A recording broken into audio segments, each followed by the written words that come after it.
Nestled deep in the heart of Mississippi, Yazoo City hides a tale that sends shivers down the spines of even the bravest souls. Among the moss-draped trees and winding riverbanks lies a story of vengeance, fire, and an unbreakable curse.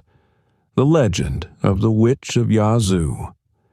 As the wind whispers her name through Glenwood Cemetery, her fiery promise to burn the town to ashes lingers, haunting the streets and imaginations of all who dare to remember. Could her spirit still be roaming, bound by chains that cannot hold her?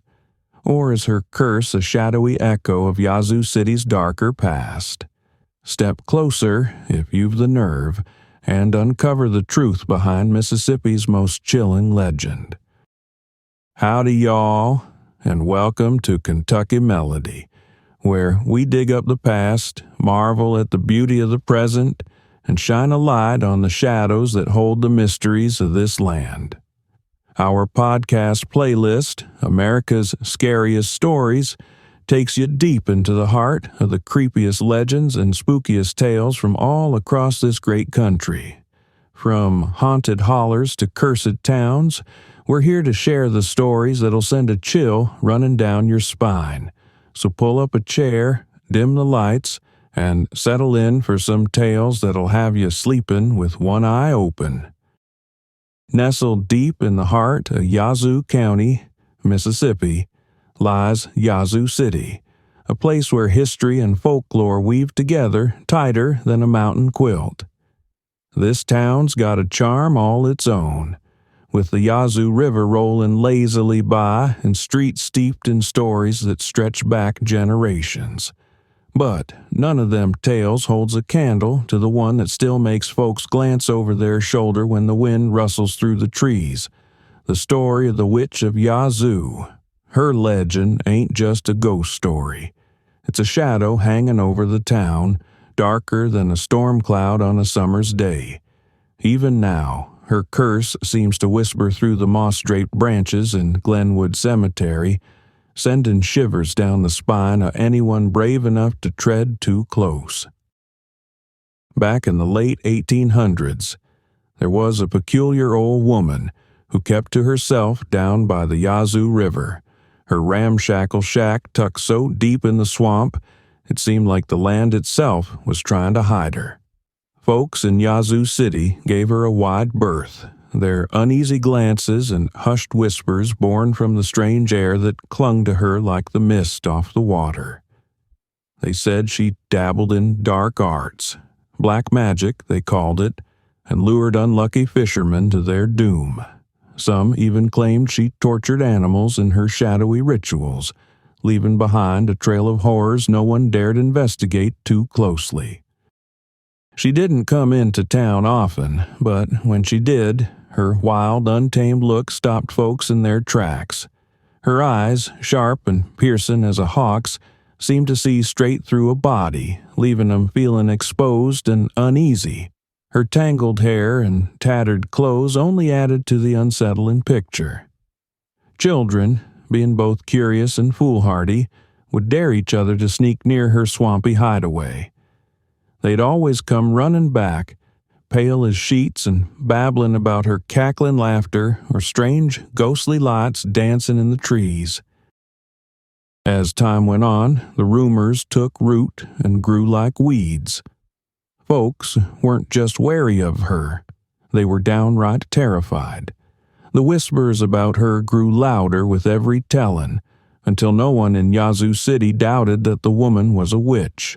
Her name became a cautionary tale, a reason for children to mind their manners and grown folks to steer clear of the swamp, lest they find themselves face to face with something far worse than their imaginations could conjure.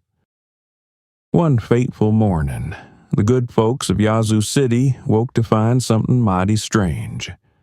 A group of fishermen who'd set out early on the Yazoo River never came home. Their boats, empty as a church on a Saturday night, drifted ashore with nary a sign of the men who'd been in 'em. Whispers spread faster than wildfire, and all them whispers pointed to one person, the witch down in the swamp. Folks reckoned her evil ways had finally spilled over into something more sinister, and their fear soon reached the ears of the town sheriff. Now, the sheriff wasn't the kind to jump at shadows. He was a pragmatic man, the sort who dealt with facts and kept superstition at arm's length. But when the townsfolk's fears started rising like floodwater, he knew he couldn't ignore it. So, with a small posse at his side, he saddled up and made his way into the swamps, following trails that twisted like a snake through the murky water. When they reached the witch's ramshackle shack, the sight that greeted them sent shivers down even the bravest spines. Scattered around the place were torn clothes, rusted fishing hooks, and strange, crude charms strung together with bones that weren't meant to be touched. The air itself felt heavy, like the swamp was holding its breath, and every creak of the trees sounded like a whispering warning. It was clear as day that something dark had gone on there. But the witch weren't home. Just as they began searching the area, one of the men spotted her further back in the swamp, her wild figure darting through the underbrush.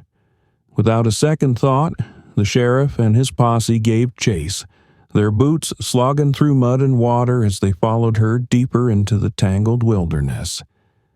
The air grew thicker, the vines tighter, like the swamp itself was working to slow them down. Finally, they caught up with her, but the ground had its own plans. The old woman stumbled into a patch of quicksand, her feet sinking fast as if the earth was trying to swallow her whole. She didn't scream for help. No, she turned to face them, her eyes burning with a fury that stopped them in their tracks. It felt like she was staring straight into their souls, weighing them with every ounce of hate she could muster. Then she spat out her curse, her voice crackling like fire through the heavy air. "In 20 years, I'll return to this town and burn it to the ground." With that, the quicksand claimed her, dragging her down until nothing but silence remained. The sheriff and his men stood frozen, the weight of her words hanging over them like a storm cloud. They'd stopped the witch, sure enough, but something about that moment told them her story was far from over. The swamp seemed to exhale as they turned to leave, carrying her curse back to Yazoo City like an unwelcome shadow. Despite their fear, the sheriff and his men knew leaving her body to sink forever in the swamp might be asking for even worse trouble. Superstition ran deep in them parts, and folks believed a restless spirit left untended could wreak havoc far beyond what the witch had already done. So, with nervous glances and whispered prayers, they set about pulling her body from the quicksand. They used ropes and planks, working carefully to keep from getting caught in the mire themselves. When they finally dragged her free, some swore her face still held a look of defiance, her lifeless eyes glaring as if she was still holding on to her curse. News of the retrieval spread through Yazoo City, faster than the morning fog burns off the river. The townsfolk, equal parts spooked and relieved, demanded the witch be buried far from the swamp she'd called home. No one wanted her dark presence lingering near the river, where her misdeeds had already claimed too many lives. After much discussion, they settled on Glenwood Cemetery, a place that felt safer somehow, perched on higher ground with its ancient oaks and solemn stillness. The cemetery was a proper place for rest, but also a reminder that the dead ought to stay where they're laid. To make doubly sure her spirit wouldn't rise again, they took precautions. Her grave was surrounded by heavy chains, each link forged with the hope of binding her to the earth for good. Some said the chains were blessed by the preacher. Others reckoned it was just steel and superstition. Either way, the chains became a symbol of the town's defiance against her curse, a statement that they wouldn't let fear win. But even as they walked away from Glenwood that day, leaving the witch to rest beneath the shadow of the trees, an uneasy feeling lingered in their hearts. It wasn't just the chains or the grave that marked the end of her story. No, it was the memory of her fiery words, that terrible curse hissed into the swamp air. In 20 years, I'll return to this town and burn it to the ground. And so the town waited, half daring to believe they'd laid the witch to rest, but never quite able to shake the chill that came whenever they passed her grave. For 2 decades, the tale of the witch's curse simmered in the air of Yazoo City, becoming part of its lore like the river that wound through its heart. Some folks laughed it off as nonsense, calling it old wives' tales fit only for scaring children.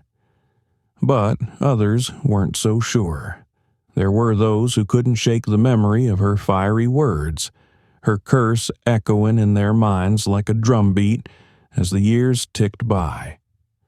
And as the 20th year approached, a quiet unease settled over the town. Then came the day no one would forget, May 25th, 1904. It started with a spark, a fire in a small home on the edge of town. At first, it seemed like any other blaze, a tragic accident perhaps, but manageable. But then the winds began to howl, wild and erratic, fanning the flames until they roared with a life of their own. The fire jumped from one building to the next, faster than folks could run. Within hours, it had swallowed over 200 homes and 324 buildings, leaving nothing but smoldering ash and ruin. Witnesses spoke of the flames as if they were alive, twisting and leaping in strange, unnatural shapes. Some claimed they saw fiery figures dancing in the inferno, their forms flickering and vanishing like ghosts. Others swore they heard something more than the crackle of burning wood, eerie laughter carrying through the chaos like a dark echo of the witch's curse. The winds, they said, seemed to have a will of their own, driving the flames with an almost malicious intent. When the fire finally burned itself out, Yazoo City was left in ruins. The heart of the town lay in ashes, its streets choked with smoke and debris. The townsfolk, their faces streaked with soot and their hearts heavy with loss, began to murmur about the curse. For many, the connection was clear. The witch had made good on her promise. Their fears drove them to Glenwood Cemetery, where her grave lay beneath the ancient trees. What they found there only deepened their dread. The heavy chains that had been placed around her grave, meant to bind her spirit and keep her curse at bay, were broken. The links lay scattered as if they'd been snapped by some unearthly force. To the people of Yazoo City, it was undeniable proof. The witch had risen, her vengeance as fiery and unstoppable as she'd vowed it would be. The fire left a scar on the town, but it also left a question that lingers to this day. Was it truly the hand of the witch, reaching out from the grave to fulfill her curse? Or was it simply a terrible tragedy, twisted into something darker by the weight of fear and folklore? Whatever the truth, the Witch of Yazoo's legend burned itself into history that day, as unshakable as the charred foundations of the city she left behind. The cause of the Great Fire was never truly pinned down. Some reckoned it was nothing more than human carelessness, a forgotten lantern, a stray spark from a kitchen fire, or maybe even the reckless actions of a town too comfortable with its own routines. But others, with their minds on that long-remembered curse, swore up and down it was the witch's vengeance, rising from the grave to deliver on her fiery promise. Over time, her legend grew like a vine, tangling itself deep into the roots of Yazoo City's identity. Folks couldn't talk about the fire without speaking her name, and the tale became a part of the town's soul. Even today, the witch's story lingers like the scent of smoke in the air. Glenwood Cemetery, where her restless spirit is said to be bound, draws visitors curious enough, or foolish enough, to seek out her grave. But those who come often leave with stories of their own, strange tales to add to the legend. The heavy chains meant to keep her spirit locked away have been replaced more times than anyone cares to count. Yet they're frequently found broken, scattered like something tore them apart from the inside. There's a chill that hangs in the air around her grave, folks say, colder than it ought to be even in the dead of winter. Visitors often speak of hearing faint whispers floating on the wind, words too soft to make out but eerie enough to set their hearts racing. Some claim to see shadows shifting where none ought to be, and others leave with the unsettling feeling that they weren't alone, like eyes they couldn't see were watching their every step. The witch's presence, it seems, ain't been quieted by time. Whether it's fear or folklore, her story keeps its grip on Yazoo City, her name spoken in hushed tones and her curse living on in the hearts of those who dare to remember. The story of the Witch of Yazoo is more than a ghostly tale. It is a reflection of a community's fears, superstitions, and resilience. Her grave, surrounded by chains and shadowed by ancient trees, serves as both a warning and a testament to the enduring power of folklore. Whether you believe in curses or not, one thing is certain. The Witch of Yazoo's legacy burns bright in the annals of Mississippi's history, a chilling reminder that some stories refuse to die. Well now, y'all, we've walked through the shadows of this tale together, but I reckon there's plenty more to ponder.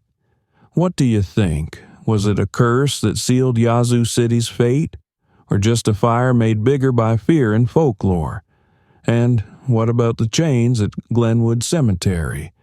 Are they really holding back something dark?